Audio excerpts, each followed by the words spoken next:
breakfast for this morning has arrived. All right.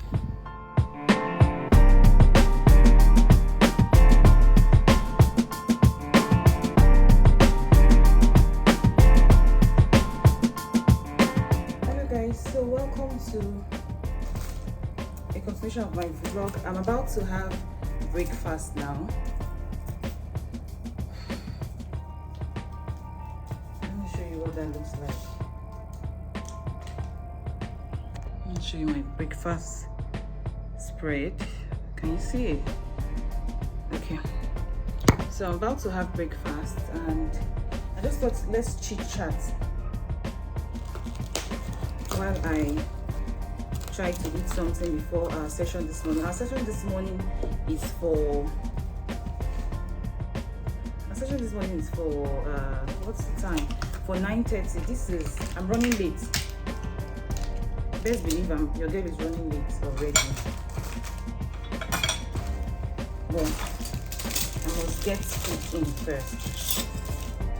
I have achieved some stuff this morning, so I also need to make up. I've not concluded on my dress. I have like 2 options yet to conclude on.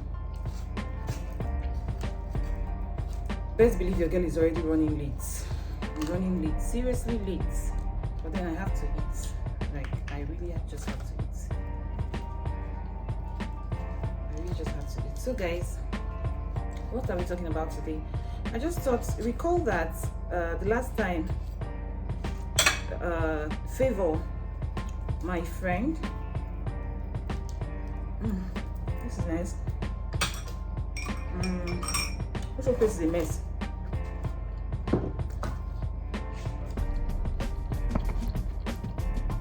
Favour requested to know why I went the career path I did, which is in-house, right?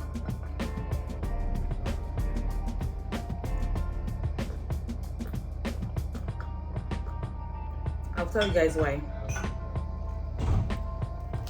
So, first things first, I did not choose this career path. Shocker, but that's true. I did not choose this career path. This career path chose me. And I'm going to tell you guys how that happened, right? So, I've always, it's tasty. I'm one of those that believe that I will succeed. And I'm one of those that believe that I would practice law in the law courts. So, as you all know, I had good grades in school. I was doing well for myself academically, and the expectation of everybody, myself inclusive, was that I would go to the law school, pass my bar finals, get called to the bar, and then practice law as a litigation lawyer. So it's hard to do this, right? So I'm pressured for time, so I'm doing so many things at the same time. Actually, went to law school, had good grades, served, and then it all started with service here. It was time to serve, and then I started looking for a place to serve. Usually, we're supposed to serve in law firm. I served in Abuja. We were supposed to serve in the law firm. I think that was the stuff for lawyers. You serve in the law firm. So I got my PPA, and then I got assigned to a law firm. So I was happy. On there, I was to go and identify the law firm. It was not existent. Either that or they had closed shop. So I was devastated. Like, how did this happen? I called the phone number there, even tried to check inventories to see maybe they be located someplace else. Nothing at all. So I went back to NYC. I told them that this place you guys assigned me to is non-existent. So I had two options. Either look for a law firm that would take me in, or they would assign me to another one, and usually they would just take you anywhere. So since I had that option at this time, I started scouting for law firms, and then I went to Gazama's office. I got there.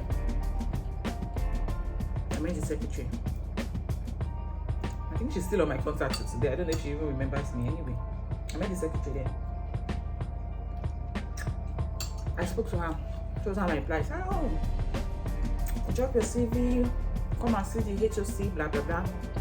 I needed to save somewhere, so I came back to see the HOC. Lovely man. He was receptive, so he told me, okay, I should come back. I think all of this happened. I think all of this even happened before I got processed somewhere. So he said I should come back with my PPA letter. I think that was his instruction. Come back with a PPA letter, and then we'll give you a space here. That's on the day of your passing out from camp. I was like, good stuff. So I was looking forward to that day. Because if you know J.K. Gazama, he has a very good law firm in Abuja. So I was like, and maybe other places, but in Abuja he's a known name. So I was like, this will give me a good start, right? On the day I was to go back there, on the day of passing out, I got my PPA letter, and then I hustled to the junction to get a vehicle that will take me to his office. I got to the junction. Guess what happened to your girl? I entered one chance. And I'm not joking with you guys. I literally entered a one chance vehicle. I think then the fare was like from Cuba, because that's where the camp is, to the office at Wusi or something. I was supposed to enter that cab to Bega.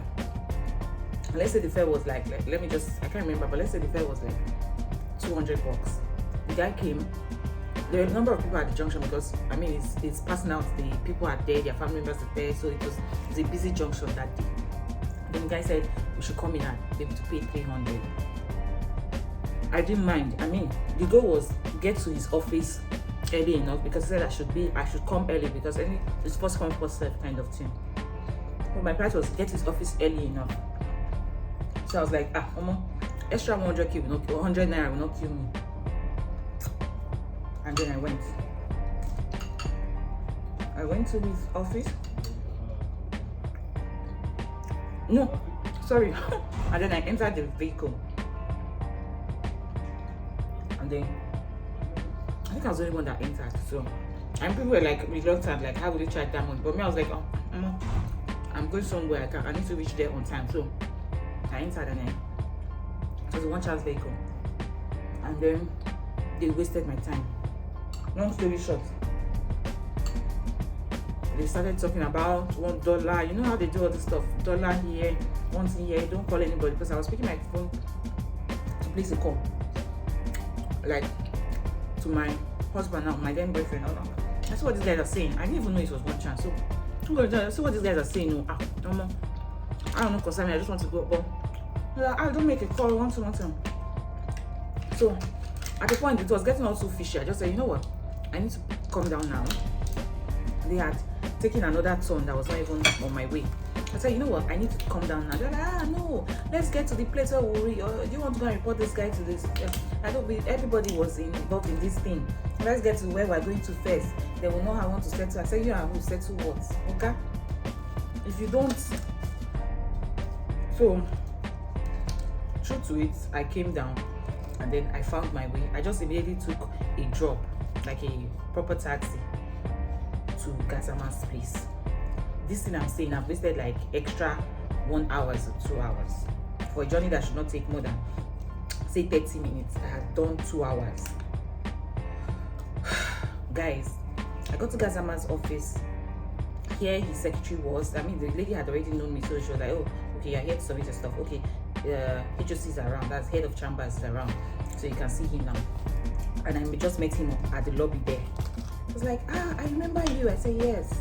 I'm the one that came that day. He told me to come. He said, wow, I'm so sorry, guys.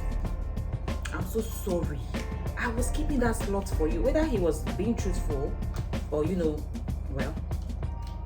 But to be, I think in all honesty, I saw one or two people, two coppers like myself, just leaving the place. Those guys are just, I'm sure you must have met them maybe outside. They were just living here now, and I just, you know, that's the only slot we have. And I'm giving you, why did you delay? How would I tell this man that I entered one chance? Why did you delay? This is, guys, this is so sad. I really wanted a lady on the team, blah blah blah. He said all those good stuff that will make you feel better. Don't worry, you get a better place. One thing, guys, I cried. I'm sure I even started crying there because anybody that knows me knows that I'm very emotional when it comes to things like that. My eyes were just bawling. Don't worry. Life has just started. It's not, you know, you get someplace better, but so, what can I do?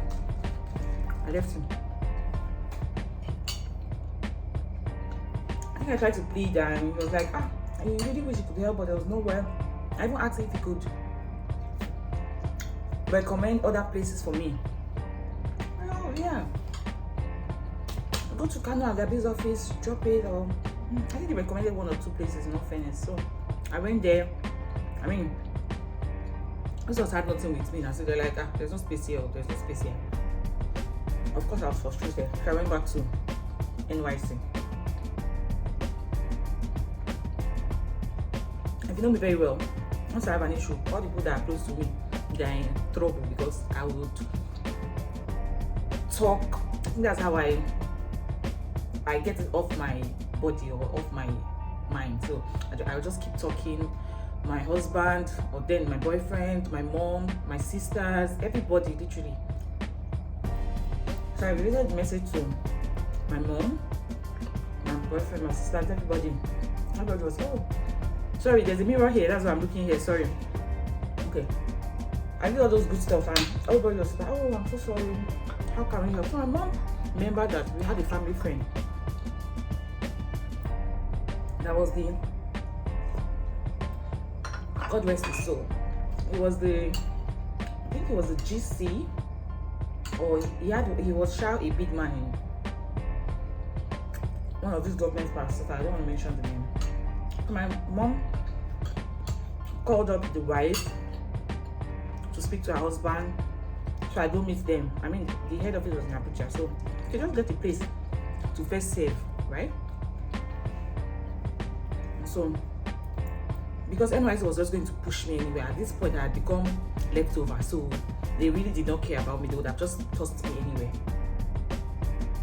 So I had to call my mom fixed up the meeting. I went to his office, and then he spoke to the HR, and they agreed to offer me employment. In fact, they gave me a letter. I'm just trying to break the story, right? They gave me a letter. After a series of visits, they gave me a letter. So they gave me a letter requesting that I can serve with them. So I was to take the letter back to NYC so that NYC will post me there. And so John Koro, I had to ask how much were they offering to pay. They said 20K. I was like, at this rate, I'm not even concerned about money. I mean, people had started working and stuff, so I'm probably on my own bad pass. So I immediately went back to NYC with the letter. And these guys were like, no, I don't accept. These guys are funny people. They don't accept you looking for a way to serve. You don't can bring your own coat one thing. So why were doing all those debates? We're going to post you to where we want you to serve, all those kind of stuff. Why were doing all those debates? a lady came into the office of the, I don't know what they call them, I think state coordinator or something like that. I was like, he brought a letter. In fact, when she was coming in, I was admiring her. I was like, he kind of people, corporate lady, hair on fleek. She had this very nice suit. I can still remember very clearly. Wore a fine heel to match, and then I was like, see, babe now. And then she came in to drop. She came to the. Later, I saw that she came to the. She came into the office I was, which was state commander's office. With the remnants were there. And then the guy there, one of the NYC officials, read the letter, as in he read it to himself. So he read the letter and he said,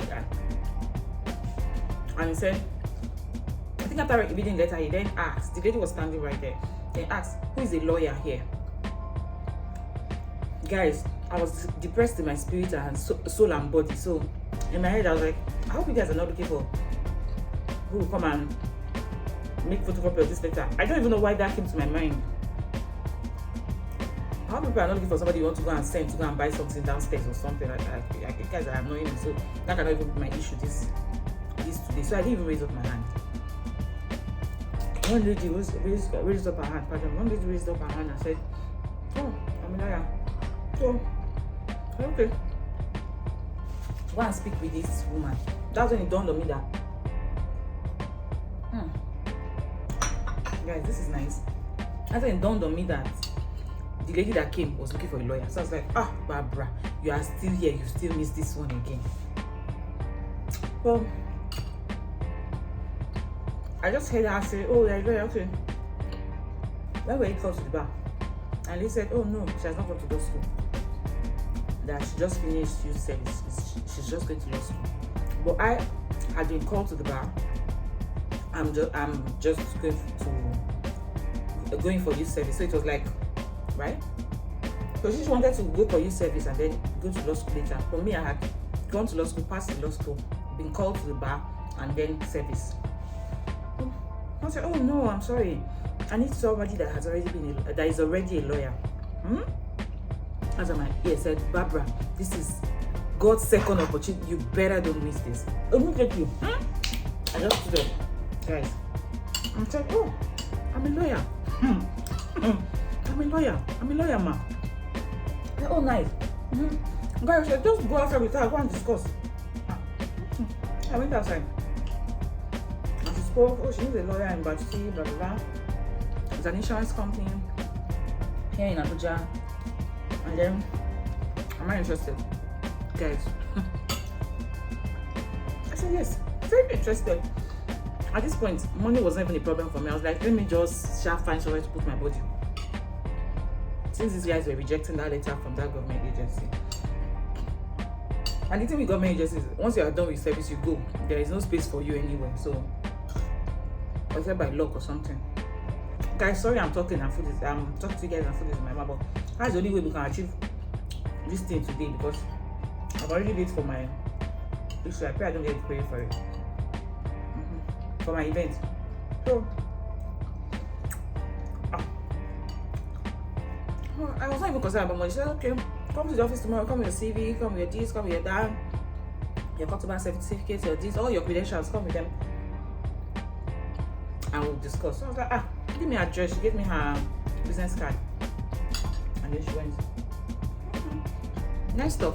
So I left her. Called everybody that had been disturbing. And so it looks like I've gotten a place. And everybody was happy. So I went the next day. And they gave me the PPA letter. I went to NYC. And NYC,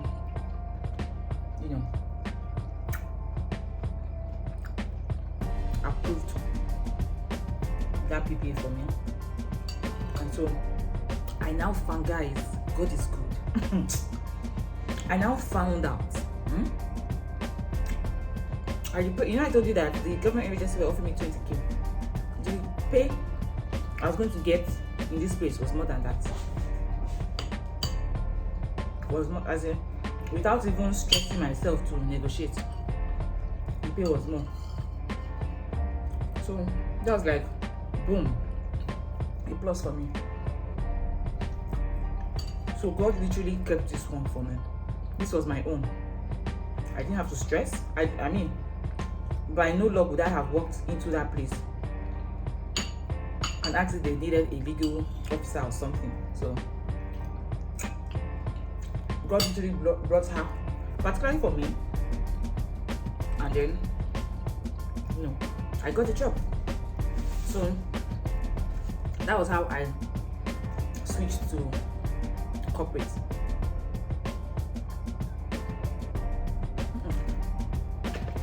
Is that even a switch? That's how I got into corporate. Not a switch now. That's how I got into corporate, because I never did litigation for one day. And then I started, it was a new, I had never known anything like that, but I learned on the job, right?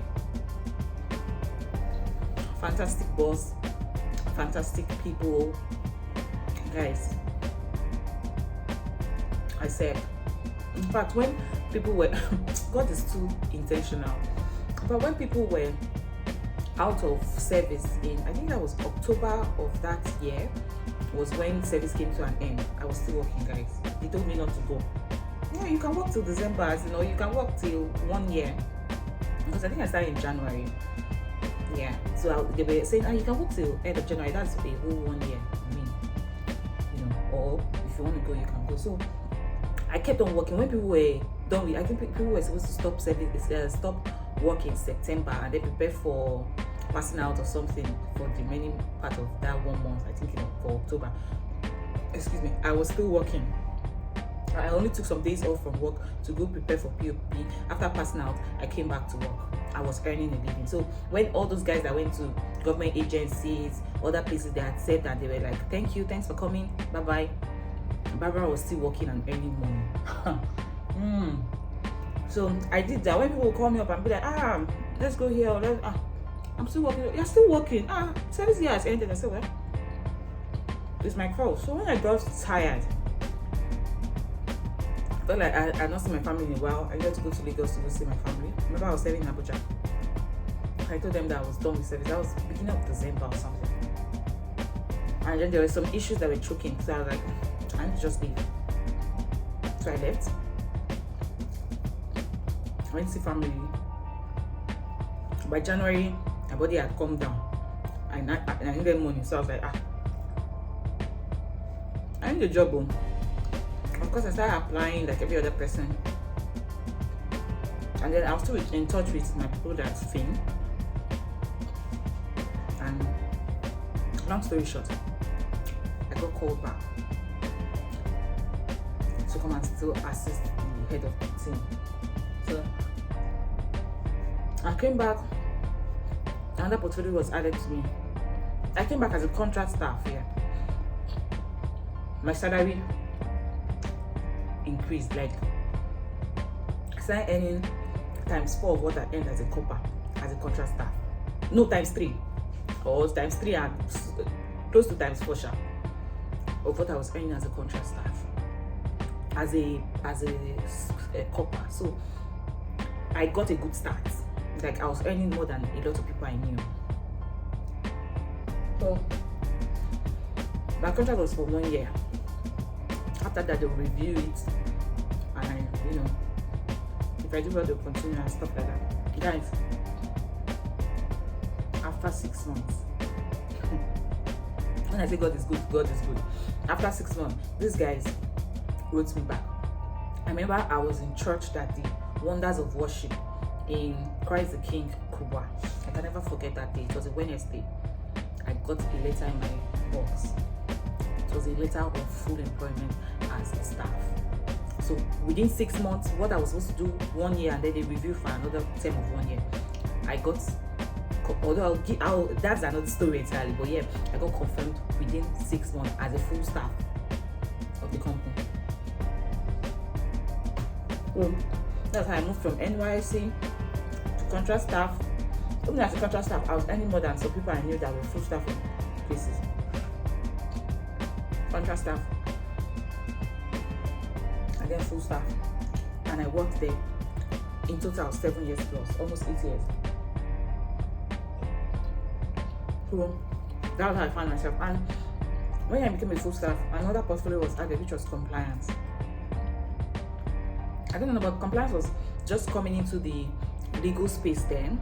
I think it has always been in risks, in audits or whatever, but you know, a lot of companies are now beginning to merge legal and compliance together. So I had an edge. I attended a lot of trainings, a lot of stuff to improve myself there. And guys, that's how I became legal and compliance officer. My case is just a case of Joseph, to be honest with you, like how I rose from being bottom pot to being the icing of the cake on the cake. It has to be God. Nobody else takes that role. Nobody else takes that role. Not even me, not even anybody else. So fruits. Okay.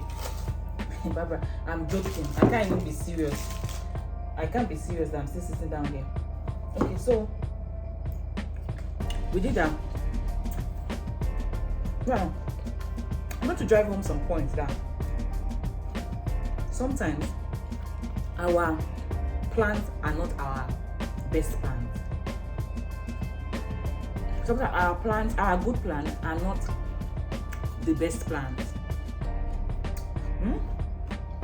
You know, you have this vision in your head that looks so bright, that looks so beautiful, and then boom, you find out that it's not God's plan for you. I thought, and I still think that would have made a fantastic advocate in court. You know, I mean, I feel like the court missed out on me, to be honest. And this is me being humble as I can say it. I feel like the court missed out on me, like. But then I look back at the trajectory of my journey, and I'm like, this is it. This is God's plan. As in, it cannot get better than this. Like, I couldn't have made this plan this beautiful. How do you go from being from just getting a 1-year service job in a government agency to getting one in a private organization that pays even more, from there into being a contract staff for 1 year, but then after 6 months they confirm you and then they increase your salary yet again. So by the time I was earning 6 figures, a lot of my colleagues were not. And I mean, people that were doing call litigation, a lot of my colleagues were not. So I loved that I could dress really well to the office, and the truth is I put in the work. I remember service year, I was always going to the office. I had 1 day break, I think on Thursday for CDS legal aid. But every time I showed up in the office, I brought my A game 100%, and that is the message today.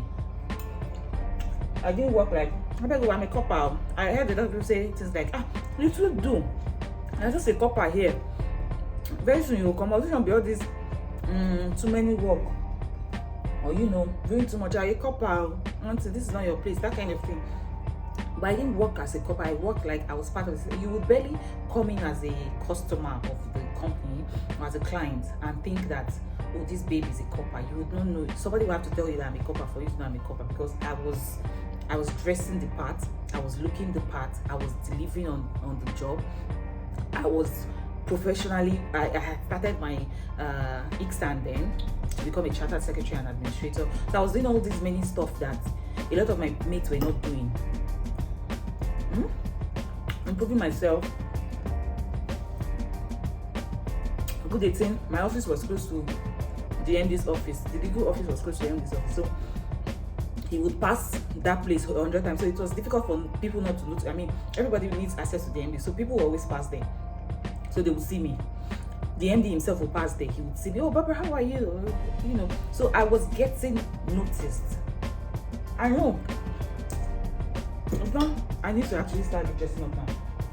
It's not the notice where you are doing fefere and being a nuisance. No. No. I was getting noticed for the right reasons. I was delivering on my tasks. In fact, it was a gap in the system that made them say, you know what, But Barbara is there. Bring her in. Because the gap in the system that made that happen. So guys, wherever you are, do not say, oh, it's not mine, this is not for me, and I'm not faking myself. I'm not saying you should kill yourself, but put in work. I did put in work. And I worked there. Imagine, I worked there, after confirmation, they now relocated us to Lagos. Yeah. Because you remember I was in Abuja, so they relocated the head office to Lagos, and then they moved us, and they paid us handsomely for that. If I was not in the system, I wouldn't have benefited from that. If I was still a contract staff, the director said, okay, just stay here now. Managing, we go Lagos, we come. I went with them. I was paid for it. I was paid in millions for that. So sometimes God just places us where He wants us to be. That's why I always pray for God's will. I believe that incident where I had to enter a one chance was God taking me to my destination. Like He really did not want me to get to JK Gasama, because perhaps I would have just been anybody anyway. But He put me where I would be significant, where I would add value, and where I would leave a mark. He didn't stop there. So I worked as a legal and compliance officer. Along the line, the portfolio was getting even bigger. They added sanction desk officer too. So for compliance, you must always have a sanction desk where you say, okay, these documents are good, they can pass through, like an advisory, regulatory advisory kind of role. I did that. And then after that, boom, there became a vacancy in the HR role 2 years ago. And then we moved to Lagos. My MD was in Abuja, so I had no business with the MD. I mean, I was reporting to the head of my team, the head of legal. So I had no business ordinarily with the MD. And the MD had just come in, I think a few years ago. Few years before that time, he had just come in. And excuse me guys. And what else? There was another friend that was going to be. Yeah, and I had just returned from maternity leave. So I had been away for like 4 months. It was easy for anybody to have forgotten about me, right? So I just returned from maternity leave, back to my role as legal, and then I got a call from the MD. I said, there's a vacancy in HR, and he wants me to go there. I'm like, sir, I wash my hands. Nothing concern HR. I'm like, hey, I've gone on maternity leave. These guys have forgotten me. They want to take me out of the system because there's no how. What is Barbara's business with HR for? If the HR person has left, get somebody else. Recruit for that position. I have what I'm doing here. Why do you want to take me there? And then I called my husband to say, Baba, you moved your girl, or they want to move your girl, because my MD is a very, I don't know, he's not forceful, so he's a leader. He gave me the option to, think about it, but I think it's good for you, kind of. So I called my husband, and I was like, babes, this is you about to shine the more. I'm like, you must be joking with me. Like, there's no how you are seriously telling me this is okay. Let me be dressing up a bit. There's no how you are telling me that this is okay. As in, it can't be okay for you to tell me this is okay. You get? So my mom was like, babes, this is cool. You can do it. And anybody that knows my husband and me, my career, you know that he's always very supportive of it. And sometimes it can be annoying. You know when you want to hear, you cannot do it too, better remove your hand from there, and then you'll be like, I know you know that I cannot do it. Even if I'm thinking I cannot do it, you get that kind of thing. And then you meet up with this guy, he's telling you can do everything, even the one that you have told yourself you cannot do. When you meet him, he's like, babes, you can do this one. I believe you. And I'm like, I know a couple of exams I've wanted to write or I've had to write. I'm like, my guy, I know that, you know, we've paid for this example. Trust me, I'm not sure say no expect too much from me.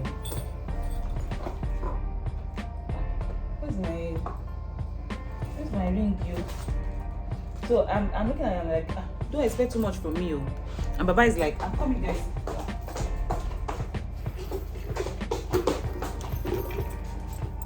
And Baba is like, you can do it now. You can do it. So sometimes I even feel maybe he used to underestimate what I can do. Is he underestimate? Yeah, I'll be overestimate.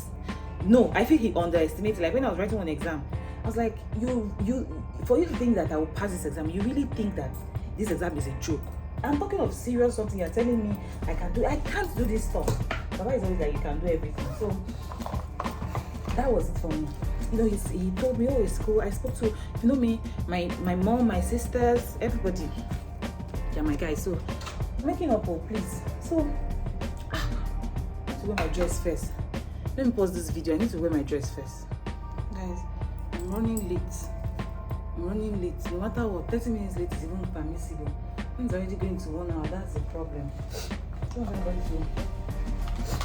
everybody to feel like we're being disrespectful. I don't like to run late. Okay, so where was I can't remember, but anyway, the long and short of it is I was talking about HR, right?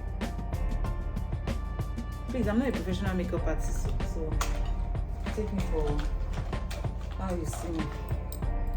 So there's a mirror here, and there are you guys here. I'll be looking like that, yeah? Okay, so like I was saying, that happened and the HR happened, and I took the courage to, you know, go there and say, yeah, I'm a lawyer. There's absolutely nothing I can't handle. Yeah, by the grace of God. So I took that cue and I went to the HR space. Like my MD was like, oh, is it more comfortable having a lawyer there? So I went to the HR space and I got there. True to it, I started enjoying HR. So I said, okay, you've done this for about a couple of months, yeah, and you're loving it, so do something about your love for it. And that was how I started reading and studying to be a professional in HR. And I gave myself a 1 year, what do you call that thing? Plan. Yeah, I had a 1 year plan that I wanted to be a professional HR.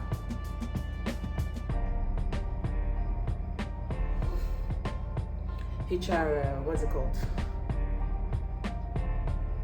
I wanted to be a professional HR. I wanted to be a HR professional, guys. Sorry. I wanted to be a HR professional by 1 year mark.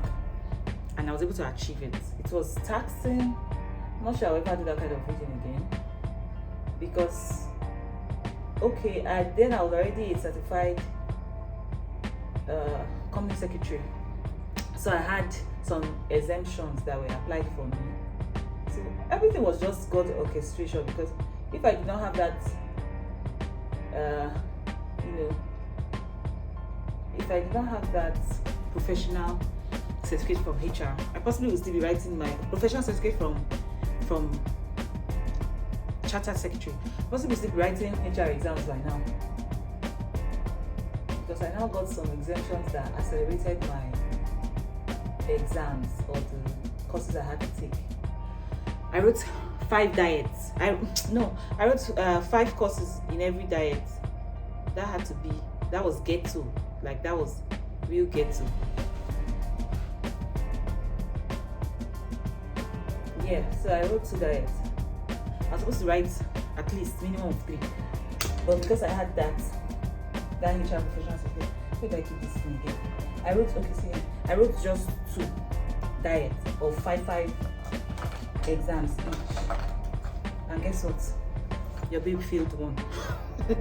That was the first time in my life I was failing an exam. Well, you can't say it's an exam if I had to fail. If it's a professional exam.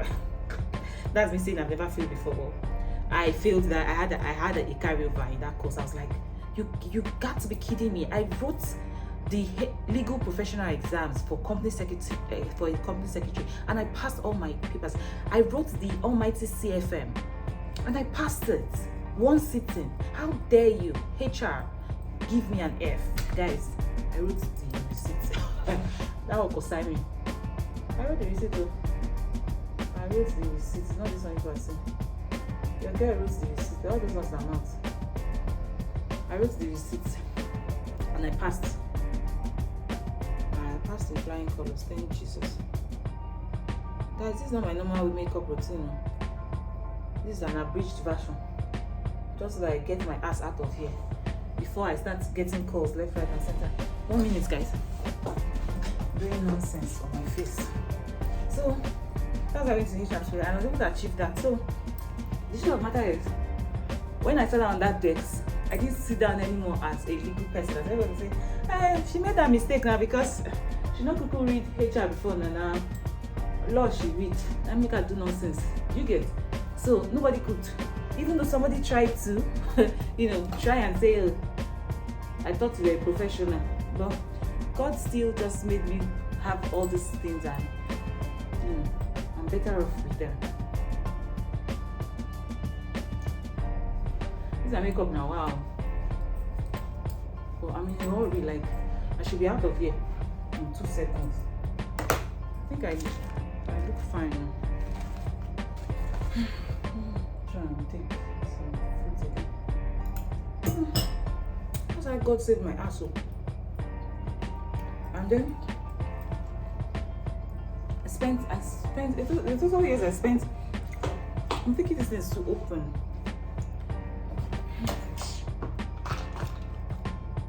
Your girl is.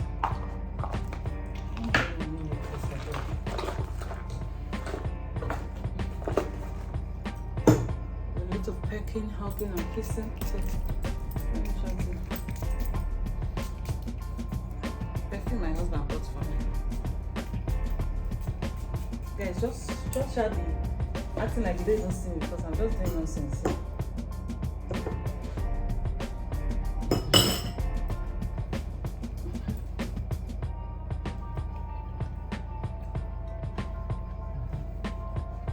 Okay.